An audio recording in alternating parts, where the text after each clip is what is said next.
जरूरी घोषणा, अब अपोलो क्लिनिक 11 चरमा में आ चुका है गैस्ट्रोइंटेस्टाइनल एंडोस्कोपी की सुविधा। यह सेवा सोमवार से शनिवार सुबह 8 बजे से दोपहर 2 बजे तक दी जाएगी। गैस्ट्रोइंटेस्टाइनल एंडोस्कोपी एक ऐसी प्रक्रिया है जिसमें डॉक्टर एक पतली ट्यूब के जरिए आपके पेट और आंतों के अंदर झांकते हैं। यह ट्यूब एक कैमरे से जुड़ी होती है जिससे डॉक्टर आपकी पाचन नली की समस्या को देख और समझ सकते हैं। ये प्रक्रिया पेट और आंतों की प्रॉब्लम को जल्दी और सही तरीके से पहचानने में हेल्प करती है, जिससे इलाज आसान हो जाता है।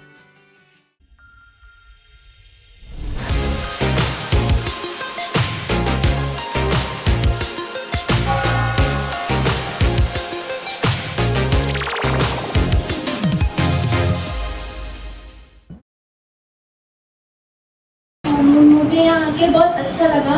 मैंने बहुत सारी चीज़ सीखी, जैसे sandwich, noodles, French fries, cake, cup cake, बहुत सारी चीज़ सीखने को मिले।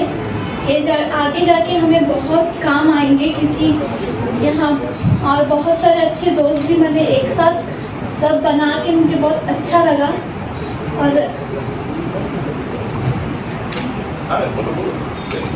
और यहाँ सब बहुत सपोर्ट किए, बहुत अच्छा लगा मेरे को। और थैंक यू। नमस्ते, मेरा नाम कामेश्वरी है, जंगलीगढ़ से आता है। यहाँ के सब कुछ सीखा है, sandwich, noodles, cupcakes, donuts, chowmeins, सब सीखा है। बहुत खुश लगा, ग्रुप में बनाया ना, फ्रेंड्स भी हेल्प किया, सर लोग भी हेल्प किया था। ऐसे बैंक से आगे बढ़ेंगे सर। क्या करना चाहते हैं? सब कुछ जो सीखे वही बिजनेस करके।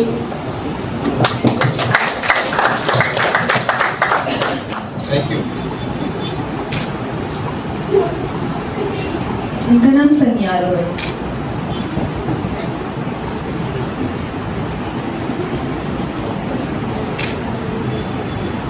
रांची बस्ती में रहती है।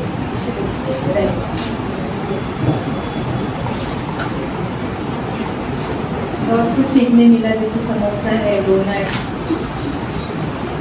फ्रेंच फ्राइज, केक, बहुत कुछ सीखी। तो उनको बहुत अच्छा लगा सीख के, तो वो प्रैक्टिस करेगी और भी जो भी सीखी है उसको घर में वो प्रैक्टिस करेगी, ऐसे बता रही है।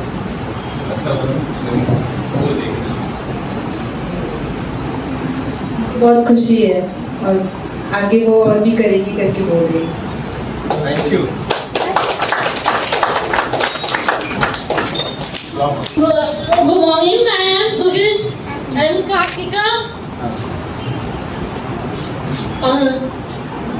क्या क्या सीखे आप? क्या क्या सीखे? आराम से बोलो।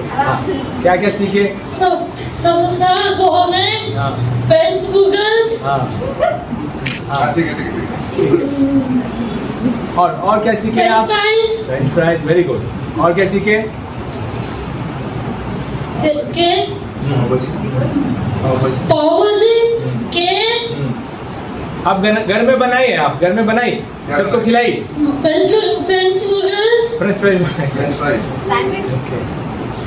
कैसा लगा ट्रेनिंग? कैसा लगा? अच्छा लगा। Good afternoon to all.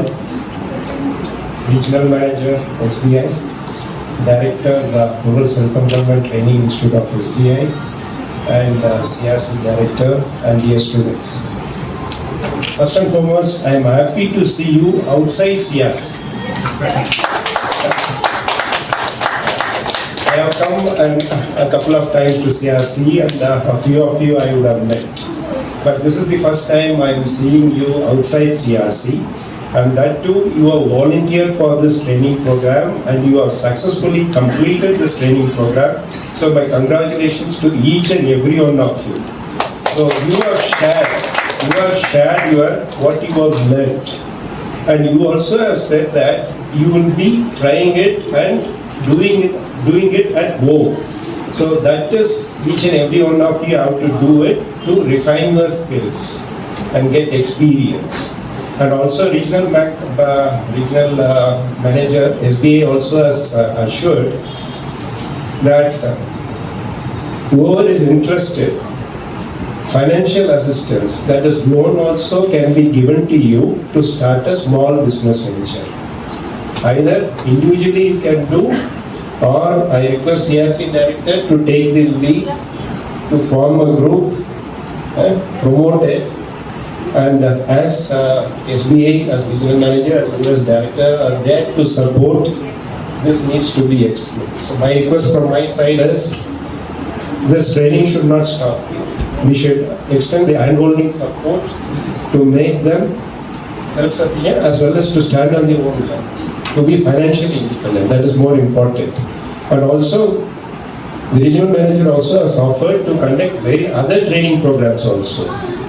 So, any other particular skill in which you wanted to learn, so that also I think, I request that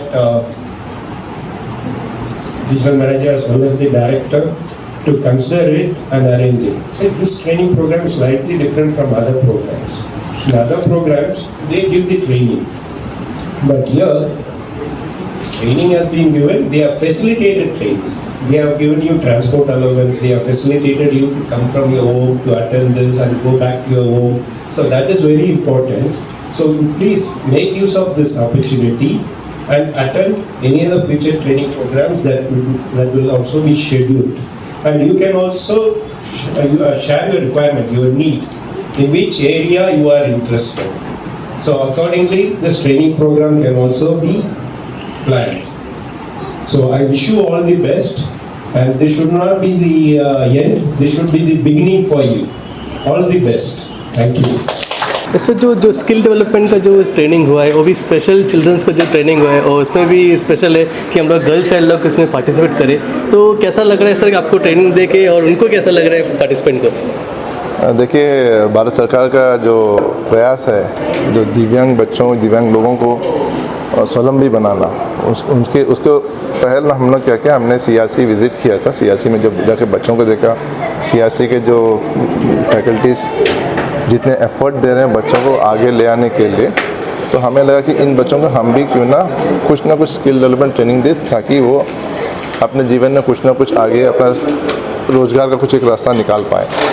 उसको मन में रखते हुए हमने फास्ट फूड के लिए ट्राई किया, जहाँ मैंने डी ब्रेड के जो फैकल्टी है, प्रिंसिपल सर, उनसे बात की है, क्योंकि हमारा जो सेंटर है वो स्पेशली एबल्ड चिल्ड्रन या लोगों के लिए कंप्लाइंट नहीं है। सेकंड फ्लोर में हमारा सेंटर है, लिफ्ट नहीं है हमारा बिल्डिंग में। तो मैंने वहाँ बात किया, डी ब्रेड में बात किया, तो उनके वहाँ में लिफ्ट है एंड फुल्ली इक्विप्ड लैब था। तो मैं रिक्वेस्ट किया कि हमारे कुछ स्पेशल चिल्ड्रन हैं, उनको ट्रेनिंग देने से अच्छा रहेगा। तो they were very kind enough to extend support. वहाँ के फैकल्टी और हमारे जो फैकल्टी सब मिल के 10 दिन का जो प्रोग्राम हम वहाँ कराए, और जो बच्चों को जो देखे, बच्चों में हम लोग जो चेंजेस देख पाए हैं कि पहले हम भी डर गए कि इनको ये संभालना कितना कठिन है। क्या पेरेंट्स तो संभालते ही हैं, पेरेंट्स संभालते हैं, लेकिन हम लोग जैसे आउटसाइड एक सेंटर में जाके उनको मैनेज कर पाएंगे कि नहीं, वो एक बहुत बड़ा चैलेंज था। बट बच्चे वेरी कोऑपरेटिव थे। हम लोग को एक आम आदमी, आम इंसान का एक तो डर रहता है, भय रहता है कि आप इनके साथ उस लोग कैसा बिहेव करें, बट उस लोग पूरे रिसेप्टिव थे, बहुत खुश थे एंड मन लगा सीख रहे था। कोई एक जन भी एब्सेंट नहीं हो ड्यूरिंग द ट्रेनिंग प्रोग्राम, ये सबसे बड़ी बात है। सर जैसा स्पेशल चाइल्ड है सर, उन इनिशियल में उनको आने का टाइम में किस तरह का उनको स्किल डेवलप था, और ये ट्रेनिंग अटेंड करने के बाद उनका स्किल किस तरह का डेवलप हुआ सर उनका? स्वाभाविक है। देखिए, हम लोग भी अपने घर में बच्चों को जो है ना चूल्हा के पास में या फिर शार्प वेपन्स देते नहीं, छुरी वगैरह देते नहीं, तो हम लोग भी उनको क्या है ना दूर रखते हैं कि मत करो करके। बट हमने जब ड्यूरिंग द ट्रेनिंग प्रोग्राम हमने देखा बच्चों ने आगे आके छुरी से सब्जी भी काटे हैं, कढ़ाई में चलाए हैं, तो कहीं ऐसा कोई इंसिडेंट नहीं हुआ, टचवुड ऐसा कोई इंसिडेंट नहीं हुआ। बहुत ही उस लोग केयरफुल थे एंड मन लगा के साथ सब में काम किया। कोई भी आइटम बोलिए उसमें, और उसमें डाउ मिक्स करना से लेके फ्राइंग तक उन्होंने खुद किए, तो ऐसा कोई प्रॉब्लम नहीं हुआ। जो वहम रहता है कि ये बच्चे कर पाएंगे कि नहीं, वो नहीं। 2008 से यहाँ काम कर रहे हैं इंस्टीट्यूट। काफ़ी सारे प्रोग्राम्स हम लोग करते हैं, बट ये इस तरह का प्रोग्राम फर्स्ट टाइम हमने किया जो स्पेशली चैलेंज बच्चों के लिए, जो फर्स्ट टाइम किया। आगे किस तरह का प्रोग्राम आप लोग आगे करने फर्दर आप लोग करने वाले हैं सर? देखिए, हमारा उद्देश्य ये है कि हमारे जो बेरोजगार युवक है, खास करके जो निचले स्तर के हैं, बीपीएल है या रूरल क्षेत्र के हैं, उनका स्किल डेवलपमेंट करके उनका रोज़गार का कुछ तरीका निकालने का हमारा प्रयास रहेगा। और खास साथ में मेन फोकस है NRLM के जुड़े SHG मेंबर्स है, ज़्यादातर यहाँ में महिलाएं देखा जाता है जो NRLM के साथ जुड़े हुए हैं, तो हम लोग उनको ट्रेनिंग देते हैं। एंड यहाँ में जो अभी टूरिज़्म का रिलेटेड कुछ एक्टिविटीज़ है, तो हम एक्सपेक्ट करेंगे कि आने वाले दिनों में हम टूरिज़्म में कुछ फोकस करें, क्योंकि हमारा जो सोचने से प्रोग्राम हम नहीं कर पाएंगे। ये MORD के तहत आता है, ये जो इंस्टीट्यूट है, तो उसमें NSQF के अंडर में जितने भी प्रोग्राम्स को सर्टिफाई किया है उसी को हम कंडक्ट कर पाएंगे। तो उसका टाइम फ्रेम दिया है, तो हो सकता है इस साल में यानी आने वाले फाइनेंशियल ईयर में कुछ चेंजेस हो, जहाँ पे हम लोग जैसा लोकलाइज एनवायरनमेंट में क्या चीज़ का डिमांड है। जैसे मैंने कहा आपको यहाँ में ट्रैवल टूरिज़्म का अच्छा चल रहा है, तो मे बी हम आपको स्कूबा डाइविंग बोलिए या फाइबर बोट का चलाने का हो, या फिर कस्टमर केयर एग्जीक्यूटिव्स हो, हाउस कीपिंग के स्टाफ हो, तो ऐसा के लिए हो सकता है हम लोग कुछ ओपनिंग निकाल पाएँ। हमारा क्योंकि सेंटर यहाँ एक ही है, बट हम लोग कोशिश करते हैं कि हम लोग और सारे द्वीपों में जगह बच्चे यहाँ नहीं आ सकते, हमारे यहाँ रेजिडेंशियल फैसिलिटी नहीं है। हम लोग एक्सपेक्ट करते हैं कि हमारा एक लैंड जल्दी से अलॉट हो जाए, होपफुली हो जाए। हो जाने से क्या है कि हम लोग हॉस्टल फैसिलिटीज़ रख सकते हैं, बॉयज़ के लिए अलग, गर्ल्स के लिए अलग। अभी क्योंकि नहीं है, हम अपने टीम को लेके हम दूसरे द्वीपों में जाकर वहाँ में प्रोग्राम करते हैं। हम लोग जस्ट पिछले महीने डिगलीपुर में 2 ऐसा प्रोग्राम करके आए। तो अभी आने वाला फाइनेंशियल में हम लोग निकोबार डिस्ट्रिक्ट्स में जाने की कोशिश करेंगे। Thank you.